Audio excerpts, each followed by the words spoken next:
Friends, સ્વાગત છે તમારું ચેનલમાં। આજે આપણે બનાવીશું રવા બરફી। મોંમાં મૂકતા પીગળી જાય તેવી બરફી તૈયાર થાય છે અને ફક્ત 3 વસ્તુમાંથી આ બરફી તૈયાર થઈ જાય છે। જો તમને મારી રેસીપી ગમતી હોય અને હજુ સુધીમાં ચેનલને સબસ્ક્રાઇબ ન કરી હોય તો સબસ્ક્રાઇબ કરવાનું ના ભૂલતા। રવા બરફી બનાવવા માટે 1 વાટકી સૂજી લીધી છે, સાથે અડધી વાટકી ઘી લીધું છે। ઘીને મેં ઓગાળીને લીધું છે અને સાથે 1 કપ આપણે ખાંડ લેવાની છે। ખાંડ તમે તમારા ટેસ્ટ મુજબ ઉમેરી શકો છો। 2 ચમચી દૂધ લીધું છે, મલાઈ સાથે લીધું છે। મલાઈ વગર પણ તમે દૂધ લઈ શકો છો। સાથે બદામ અને પિસ્તા, 1 ચમચી જાયફળ પાવડર લીધો છે। નોનસ્ટિક પેનમાં અડધી વાટકી ઘી ઉમેર્યું છે, સાથે 1 વાટકી આપણે સૂજી ઉમેરવાની છે। તો ઘી તમારે ઓછું ઉમેરવું હોય તો ઓછું પણ ઉમેરી શકો છો। મેં થોડું વધારે ઉમેર્યું છે અને હવે આપણે રવો શેકી લેશું। તો થોડી જ વારમાં શેકાઈ જશે, બહુ વધારે વાર નથી લાગતી। ગેસની ફ્લેમ મીડિયમ રાખીને આપણે રવાને શેકી લઈશું। તો તમે જોઈ શકો છો કે રવો જેમ શેકાશે તેમ ઘી છૂટું પડવા લાગશે। ગેસની ફ્લેમ મીડિયમ ટુ લો રાખીશું અને આ રીતે તમે જોઈ શકો છો ચલાવતા રહેવાનું છે અને થોડી જ વારમાં સરસ એવો શેકાઈ જશે। તો જેમ શેકાશે તેમ થોડો ઢીલો પડતો જશે। આ રીતે તમે જોઈ શકો છો, નજીકથી બતાવું તો સરસ એવો રવો શેકાઈ ગયો છે। ગેસની ફ્લેમ બંધ કરી દઈશું અને પેન ગરમ હોવાના લીધે આપણે 1 થી 2 મિનિટ માટે ચલાવતા રહેવાનું છે, જેથી સૂજી દાજી ન જાય। તો આ રીતે ચલાવતા રહેશું એટલે સરસ એવો શેકાઈ જશે। અને હવે આપણે 2 ચમચી દૂધ ઉમેરશું।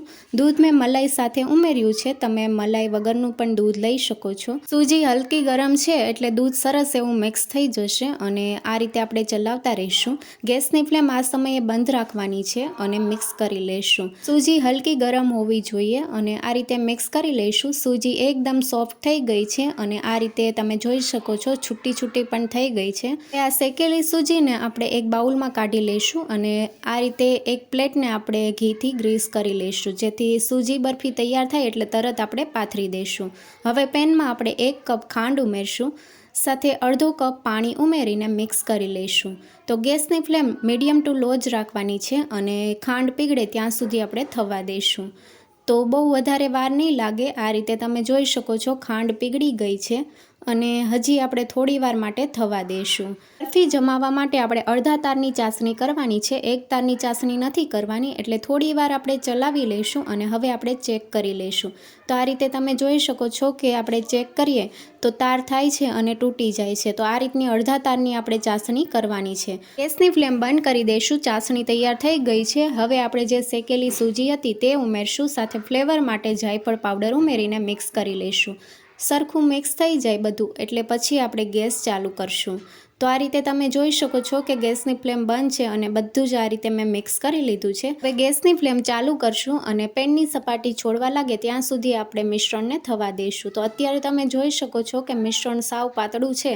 તો આ રીતે થોડી જ વારમાં સરસ એવું ઘટ થઈ જશે અને આ રીતે તમે જોઈ શકો છો કે પેનની સપાટી છોડવા લાગ્યું છે અને સાઈડમાંથી ઘી પણ છૂટું પડવા લાગ્યું છે। ગેસની ફ્લેમ બંધ કરી દઈશું। જો તમારે બરફી જામે છે કે નહીં એ ચેક કરવું હોય તો તમારે થોડું મિશ્રણ એક પ્લેટમાં લઈને ગોળી વાળી જોવાનું। જો ગોળી વળે તો બરફી તમારી સેટ થઈ જશે। હવે મિશ્રણને આપણે પ્લેટમાં કાઢી લઈશું અને આ રીતે ચમચાની મદદથી સરખું આપણે સેટ કરી લઈશું। બરફીને આ રીતે સેટ કરી લીધી છે અને હવે આપણે ડ્રાયફ્રૂટ ઉમેરીશું। તમે ચાંદીનો વરખ પણ ઉમેરી શકો છો, પણ મેં આ રીતે બદામ અને પિસ્તાથી ગાર્નિશિંગ કર્યું છે। તો આ રીતે પિસ્તા અને બદામ ઉમેરીને ચમચાથી થોડું પ્રેસ કરી લઈશું, જેથી બરફી સેટ થાય તેની સાથે આ સેટ થઈ જશે। આ રીતે ચમચાથી સરખું એવું પ્રેસ કરી લઈશું અને હવે આપણે પીસ કરી લઈશું। તો થોડી ઠંડી થઈ જાય પછી જ પીસ કરવાના છે અને હવે આપણે 10 મિનિટ માટે ઠંડી થવા દઈશું। રવા બરફીને સેટ થતાં બહુ વધારે વાર પણ નથી લાગતી અને એકદમ સોફ્ટ અને મોંમાં મૂકતા પીગળી જાય તેવી બરફી તૈયાર થાય છે। ફક્ત 3 વસ્તુમાંથી જ આ બરફી તૈયાર થાય છે અને આ રીતે તમને એક પીસ કાઢીને બતાવું, એકદમ દાણેદાર બરફી તૈયાર થઈ છે અને સરસ મજાની બરફી સેટ થઈ છે। કોઈ નહીં કે આ તમે રવામાંથી બનાવી છે। બરફીના 2 ભાગ કરીને બતાવું તો એકદમ સોફ્ટ બરફી તૈયાર થઈ છે। તો આવી નવી રેસીપી જોવા માટે ચેનલને લાઇક, શેર અને સબસ્ક્રાઈબ કરો। Thank you for watching.